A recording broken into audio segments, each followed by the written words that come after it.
Good morning, ladies and gentlemen. It is 6 a.m. in the middle of December in Banff, Alberta, Canada, in the Canadian Rockies. The lights are just so beautiful. I thought it would be fun to come and just make a little video for posterity. I have been doing, as always, a series of live virtual tours and out looking for the lights of the holiday season. But because it's so quiet right now, in fact, I just dropped my son down to the bus. He's going to the gym before he goes off to school. We're all busy doing squats and lifting weights as we get fully into ski season now. And of course, there's more fresh snow. In fact, I hadn't expected it today. We had a good fall of snow just the other day. But here we are at one of the junctions. This is Wolfe Street with Banff Avenue. There's the historic Presbyterian Church. The light will not be up for still nearly 2.5 hours at this point. The street lights flash red until I think about 8 o'clock in the morning or so, maybe 7:30.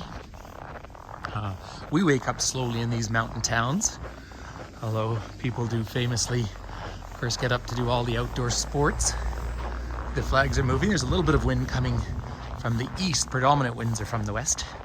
And there's the Banff Visitor Center. That was the original auditorium of the school back in the 1930s.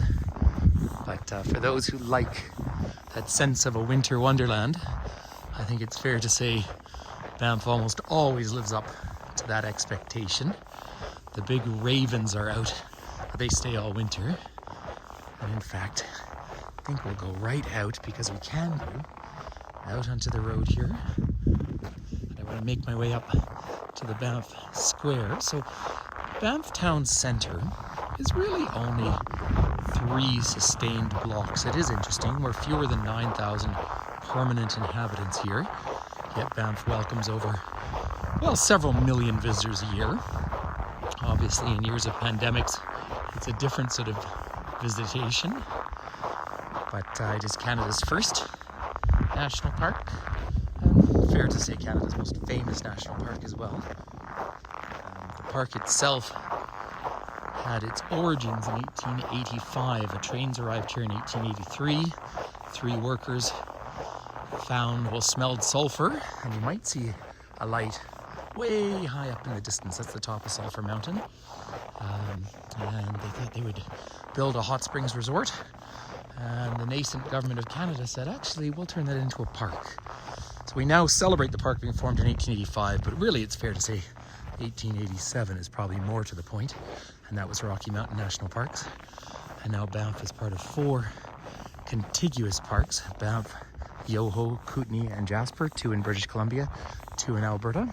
And then there's Kananaskis Country, and then several provincial parks over on the British Columbia side. So it's a massive protected area.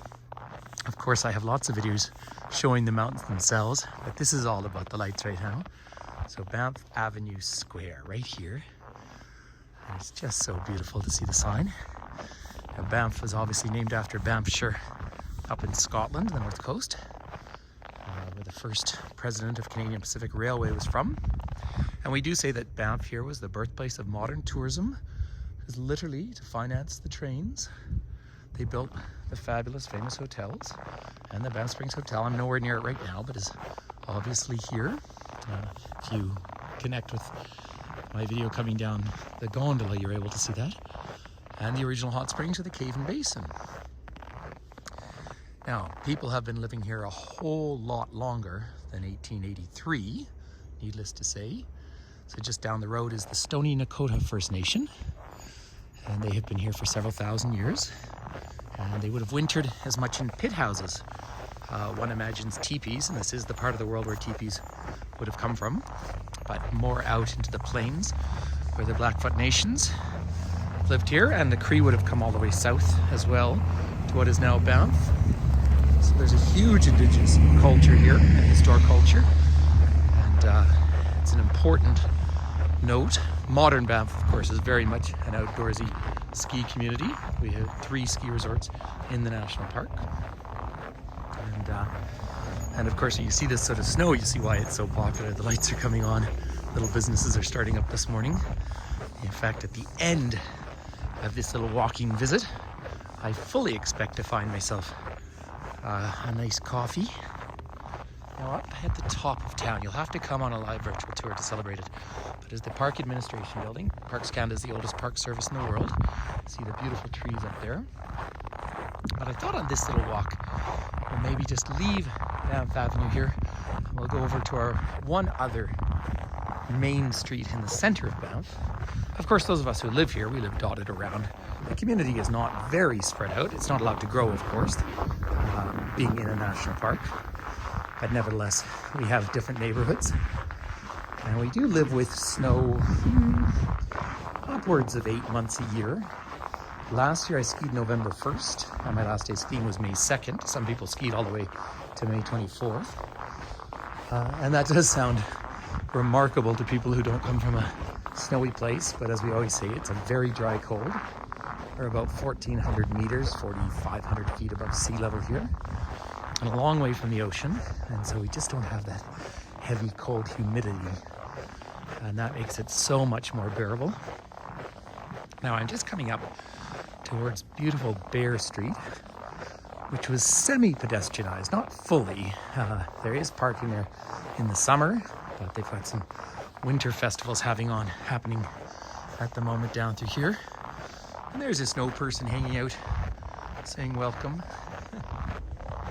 So however one feels, if you're ever longing for a white Christmas, this is certainly the place to come and enjoy one.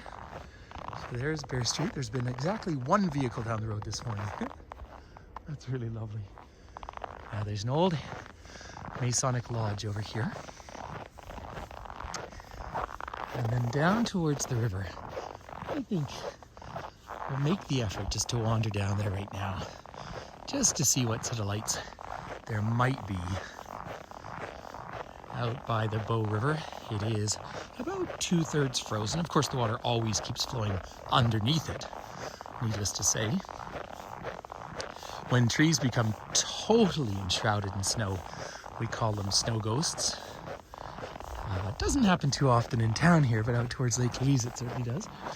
By the way, there's some lights up in the distance, up in the sky. You might be able to just make them out.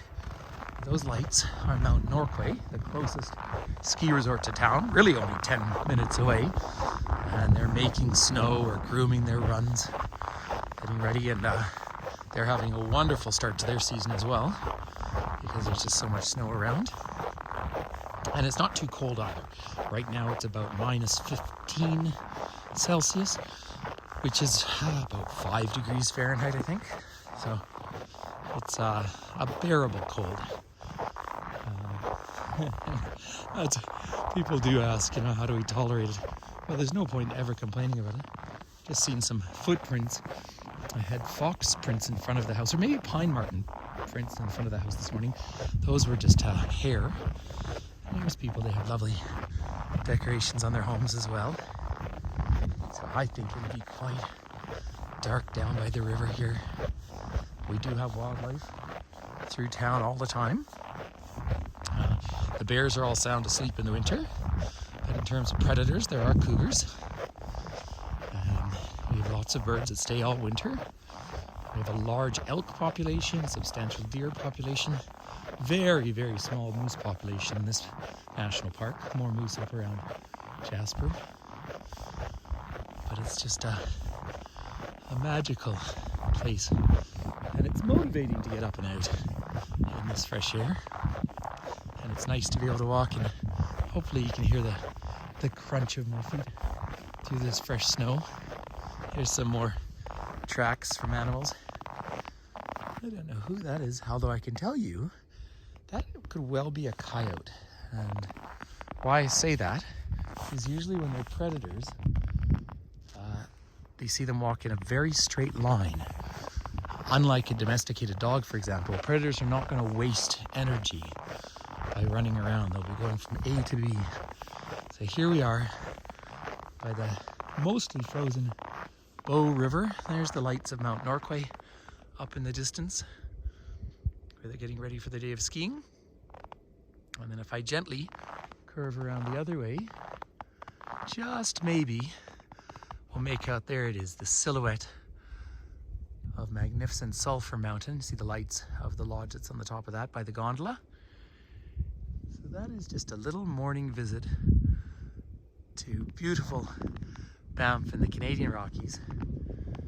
It's nice to be home. Thank you for subscribing to my channel. It's fun just to put up content like this every now and then. And please feel free to connect on a live virtual tour as well.